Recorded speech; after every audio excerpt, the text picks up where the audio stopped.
And we're live.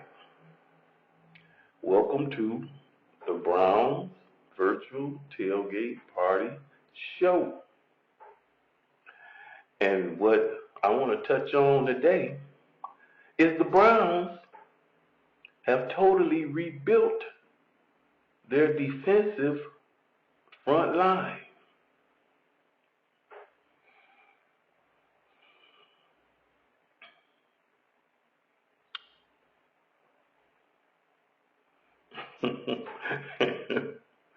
And they have picked up some guys that are massive, huge guys that seem like they can stop the run. Now, they picked up a guy named Dalvin Tomlinson. He's 6'3", 325 pounds. They picked up another guy named Maurice Hurst. He's 6'2", 291 pounds. They picked up another guy named Agbo Koronko. He's 6'2", 253 pounds. Now, he is supposed to be a defensive end to play opposite of Myles Garrett. And they picked up one more guy so far for that defensive line named Tristan Hill. He's 6'3", 308 pounds. Now they've added some size to that defensive line. Now, this is getting exciting because everybody knows the Browns needed some work on that defensive line. They weren't stopping the run very well. And, Myles Garrett was doing his thing. And for whatever reasons, there were some shortcomings in other areas. And these pickups seem to be some nice sized guys.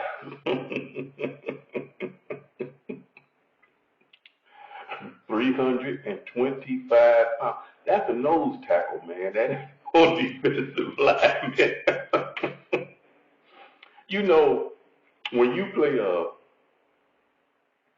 3-4 defense, but I think the Browns play a 4-3 defense. Now, what I mean by that is you have 4 down linemen, and behind them are 3 linebackers who stand up, basically. Now, when you have a 3-4, you have 3 down linemen, and there's 4 linebackers back behind them. Guys that stand up. Now, the Browns play, I would imagine, I don't know what the new defensive coordinator is going to install, but as far as I know, they play a 4-3, which means they have 4 down linemen and 3 linebackers behind them. Now, what I meant when I said nose tackle,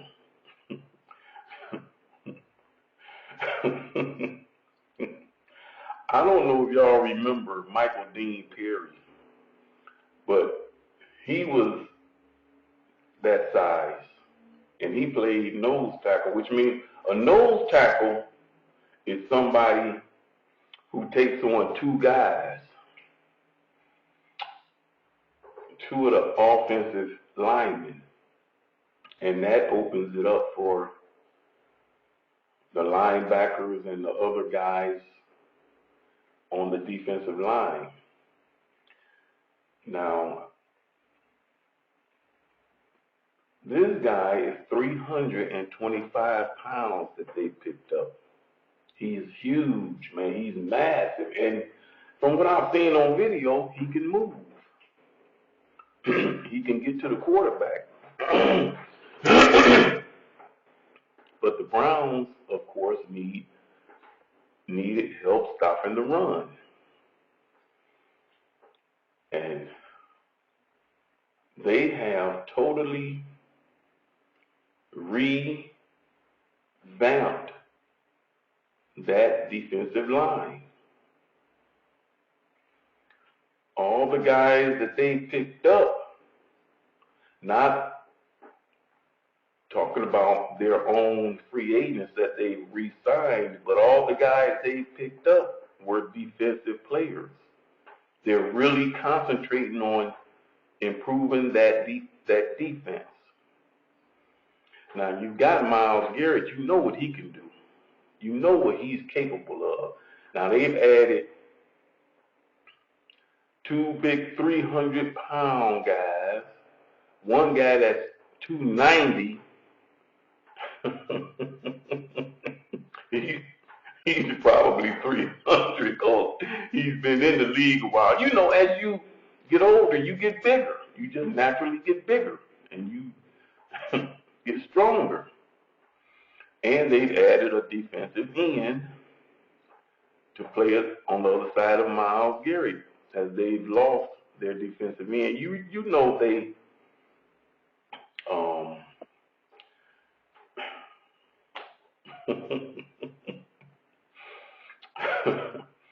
parted ways basically with him. I don't know if it's official, but they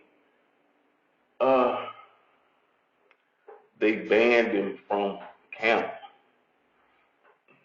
for the last, I don't know if it was the last game or the last two games, but I can't remember, I can't recall, but they banned him from camp because of some comments he made and about the Browns organization. But other than Myles Garrett, the other three guys on that defensive line are totally brand new guys now. And a couple of them are huge, man. These guys,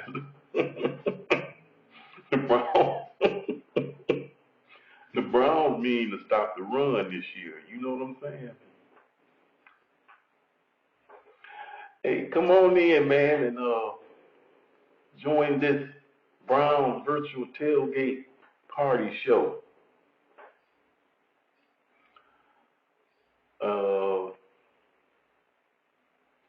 Let me get your comments on what you think about this new defense the Browns are installing. Man, I mean, they getting some size, they getting some weight.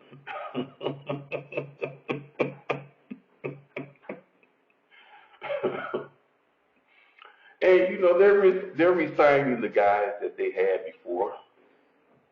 I think one or two guys have already left in free agency.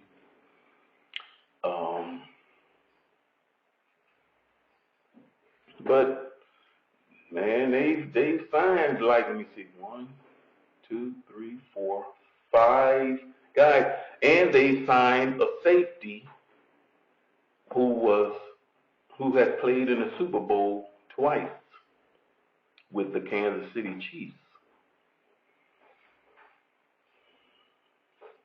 So not only are they beefing up that defensive line,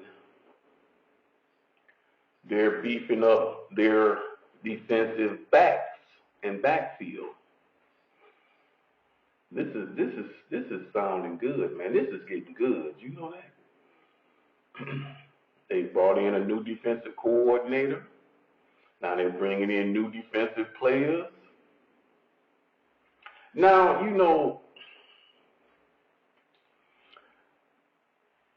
they're not finished because, they need linebackers now. They need to improve. I don't want to say the quality, but what I do believe is that you need experience. You need experience at those positions. Guys who played, man, and have gained a lot of experience and knowledge about what's going on out there. See, we have a lot of young guys that are talented, but they may not be, they may not have the experience yet to step in and be the incredibly strong defensive unit that we need.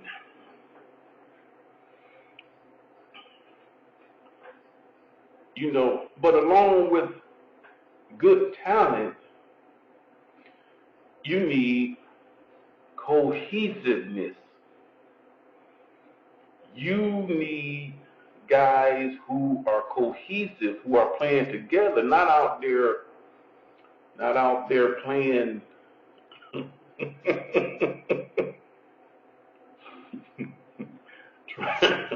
trying to, get their stats up there, and not really worrying about what's going on out there other than their own stats. And don't get me wrong, I'm not saying that's what was going on, because I don't know that. Nobody knows that. But what I do know is that when you're a good unit, you're cohesive. You know what this man can do. You know how to back that man up, how to play with that man, that guy next to you, and the guy on this side of you.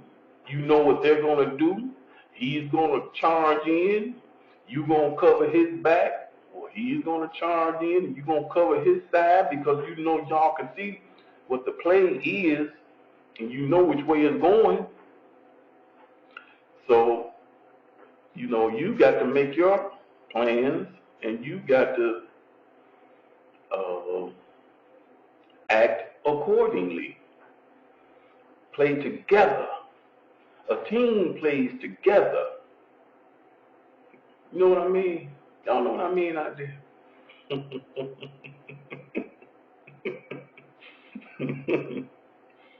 A team plays together, man. And it takes cohesiveness to win games. You can't just go out there and be,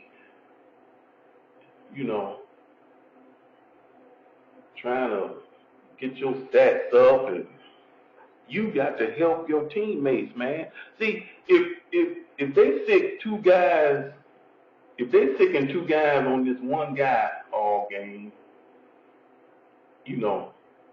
they might be sicking two guys on Miles Garrett. You know what I'm saying? You got to figure out a way to get those two guys off of him so he can help your team, so he can be effective. You can't just, I'm glad they got them two guys on him. That leaves me open. Y'all know how y'all do.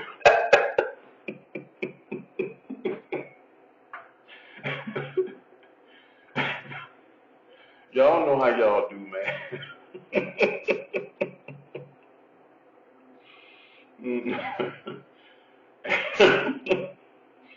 But if you want to win, if you want to win, you can't play like that. You got to play together, man. You got to help. You got to sacrifice. You got to take on two blockers sometimes. You got to take on you got to take on three blockers sometimes. But if it's helping the team and y'all winning, you know what I'm saying? What difference does it make? It doesn't make any difference at all if y'all are winning. You're doing what it takes to win.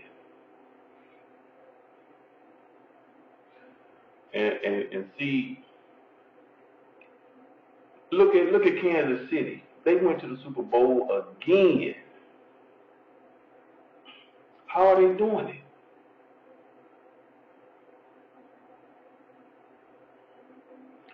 You know, man, we revamped. Hey, the offense is ready. We've got great receivers. We've got a great quarterback. We've got two great running backs. Man, we got a couple of great tight ends. We got great linemen, blockers. You know, hey, now they got a chance to play together for like what, 8 games maybe, 6 games, 8 games. I mean, you know, that's a good couple of games to play together and get to know each other. You know, now they're going to get a whole season together. Now, you know, they may pick up a couple more offensive players. You know, I mean, you can always use some, you know, you can always use some good talent, man. And but what they've done so far with this defense, man, I'm just feeling, I'm feeling so happy about because I mean, and they're doing it through free agency, which means these guys that they're picking up have played a nice chunk of games already in the field. They've got experience. You're not really like just depending on going into the draft and drafting guys out of college to come in and try to, you know,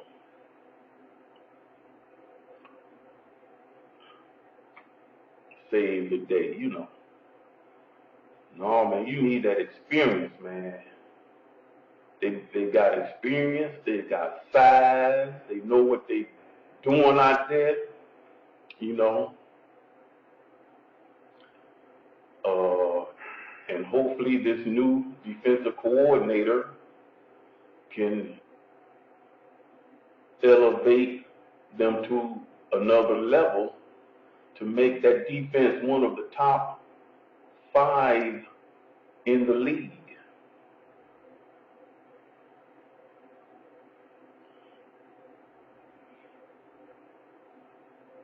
Yep.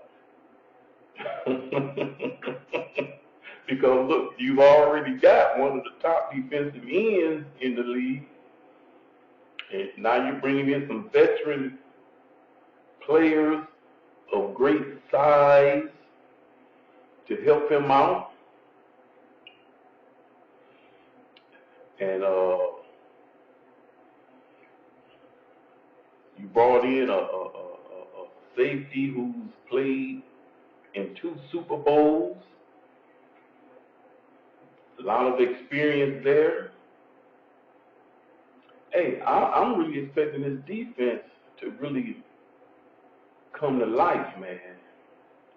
Really come to life. Like, you know, last year, early in the year, man, it was some confusion going on out there. And hopefully, maybe now this year, excuse me,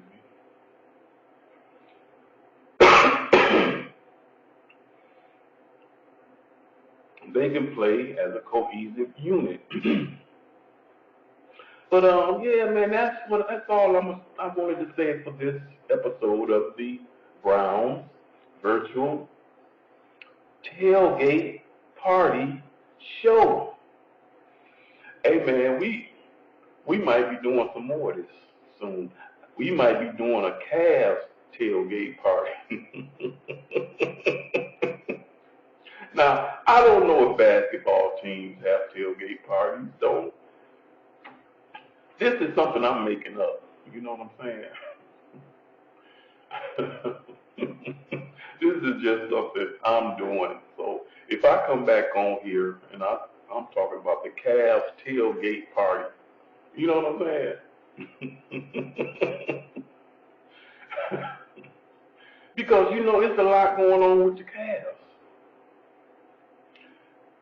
The game last night, not last night, but the night before now. There was a play at the end of the game where their star player was called for a charging foul, and he fouled out the game. But then the referees went and looked at the video, came back and changed the call, and kept him in the game. Look, man, we ain't having that, man. This ain't baseball, man. Y'all can't go over there. You know how a guy hits the ball and you can't tell if it's fair or foul, and then they go over there and look at the video and look. They have to get the call from New York. The umpires can't even make the call. They have to get the call from send the video to New York and get the call and say, look, it was a home run. Man. Now, what does the NBA have to say about this? Because you remember when something happened. Oh, something happened and Donovan Mitchell did something to win a game for the Cavs, and then the NBA going now he shouldn't have been allowed to do that. Now, what the NBA got to say about this Joel Embiid charging foul, and the referees changed it and didn't foul him out the game? Man, come on, man.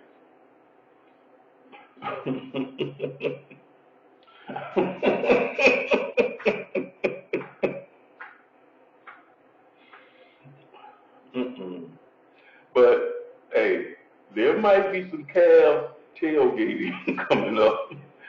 It might be some more live shows or videos going on here. But that's all I wanted to say for right now. Hey, thank you for watching, tuning in, checking it out. Love you. Bye-bye.